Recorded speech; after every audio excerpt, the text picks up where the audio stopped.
आप देखें live TV India और मैं आपके साथ जुनेदन साहब बातचीत करेंगे राम मंदिर का तो उद्घाटन के लिए जोरों शोर से पूरे देश में जो है तैयारी हो रही है।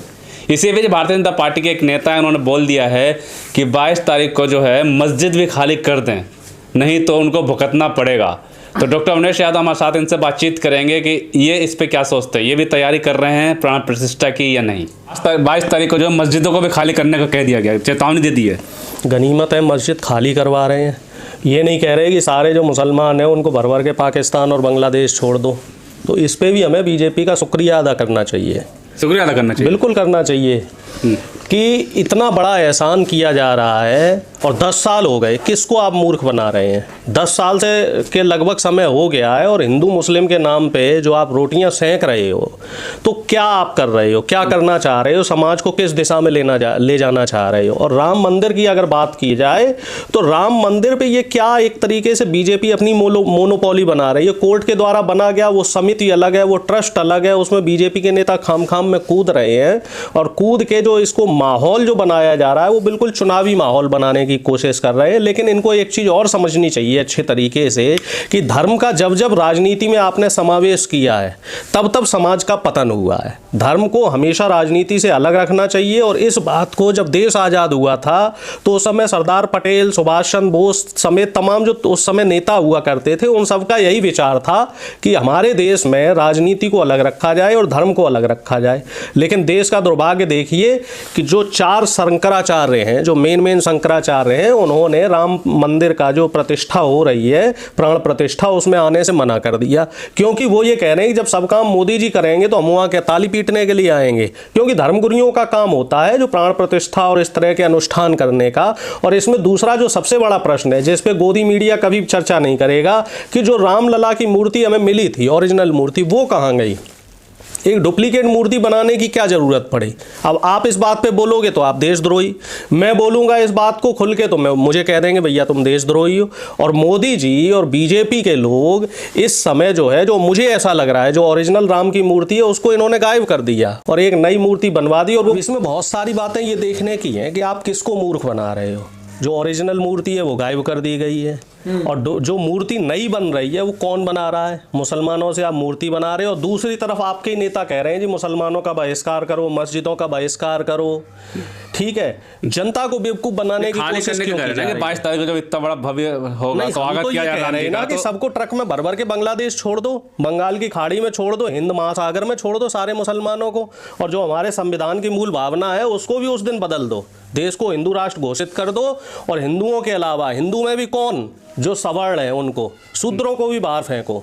जो आपका बिल्कुल सबको बाहर फेंक दो। कुछ को अफ्रीका के जंगल छोड़ाओ, कुछ को हिंद महासागर में छोड़ दो, कुछ को इधर मालदीव छोड़ाओ जाके, क्योंकि आजकल मालदीव का भी इशू चल रहा है ना, मालदीव का भी बॉयकॉट किया जा रहा है, लक्षद्वीप को बढ़ावा दिया जा रहा है। ठीक है, तो ये तमाम जो चीजें हैं ये सिर्फ इसलिए की जा रही हैं क्योंकि चुनाव आ रहा है, चुनाव में इनसे सवाल ना पूछे जाए। खुश नहीं नजर आ रहे हैं आप?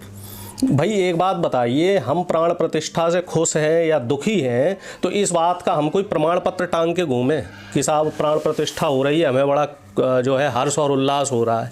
एक बात बताइए, जब रामायण में वाल्मीकि जी ने लिख दिया है कि कण कण में राम है, आप में भी राम है, हम में भी राम है। और राम का मतलब ऐसा नहीं है कि कोई एक व्यक्ति है, वो प्रभु है। ठीक है, वो सबके पालक हैं, प्रजापालक हैं, वो एक अलौकिक और दिव्य शक्ति है।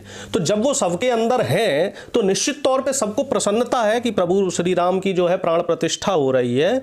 और दुख की बात ये है कि बीजेपी इसको जो है, आप जो एक बोलते हैं ना कि एक आयोजन करके इसमें चुनाव का एक एजेंडा ढूंढने की कोशिश कर। बता दीजिए कि जब हिंदू राष्ट्र का मंसूबा है तो 10 साल से आपने मुसलमानों को देश से क्यों नहीं भगाया?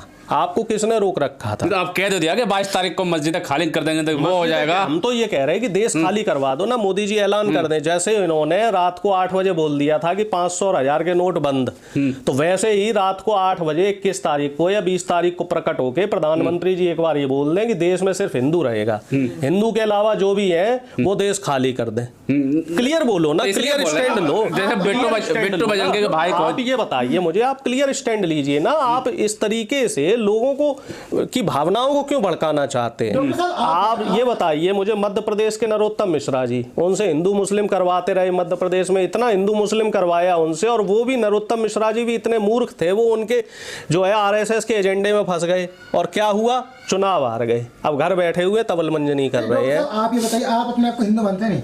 नहीं, मुझे सर्टिफिकेट चाहिए क्या किसी से कि मैं हिंदू हूँ या मुस्लिम हूँ या क्या हूँ? और सबसे पहले तो मैं ये मानता हूँ मैं इस देश का एक जिम्मेदार इंसान हूँ।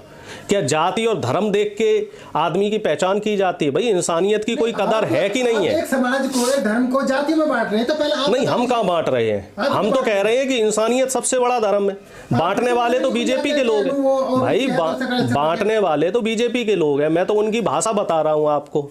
मैं तो ये कह रहा हूँ कि साहब, मैं पहले एक शिक्षक हूँ, इंसान हूँ। मैं तो ये मानता हूँ कि भाई मैं जब शिक्षण करता था, अध्ययन अध्यापन करता था, तो मैं ये थोड़ी देखता था भैया ये तो ब्राह्मण का बालक है, मुस्लिम का बालक है, दलित का बालक है। भाई मेरे लिए तो सब बच्चे एक जैसे हैं और मुझे तो सबको ही पढ़ाना है। तो ऐसे ही राजा के लिए या प्रधानमंत्री के लिए सब बराबर होने चाहिए, सत्ताधारी दल के लिए सब बराबर होने चाहिए। और मैं तो ये कहता हूँ कि जो इस तरह की टिप्पणी कर रहा है कि मस्जिदें खाली करवाओ, तो उस व्यक्ति को तो मुझे लगता है देशद्रोही घोषित करके उसके ऊपर कानूनी कार्रवाई होनी चाहिए। अब ये बताइए, राम मंदिर का तो उद्घाटन हो रहा है, लेकिन बाबरी मस्जिद पे चर्चा क्यों नहीं हो रही? बाबरी मस्जिद का उद्घाटन कब होगा? जबकि जिस दिन सुप्रीम कोर्ट का फैसला आया था तब ये बोला गया था कि राम मंदिर भी बनेगा, बाबरी मस्जिद के लिए अलग जगह है वो भी बनेगी। अब उस पर प्रधानमंत्री जी चर्चा क्यों नहीं करते? जब देश में नहीं मंदिर ही बनेगा ना, तो दूसरी जगह जो बाबरी मस्जिद के लिए दी गई थी, तो वो मस्जिद क्यों नहीं बन रही है? उस पर प्रधानमंत्री जी की चुप्पी क्यों है? प्रधानमंत्री जी उस पर चर्चा क्यों नहीं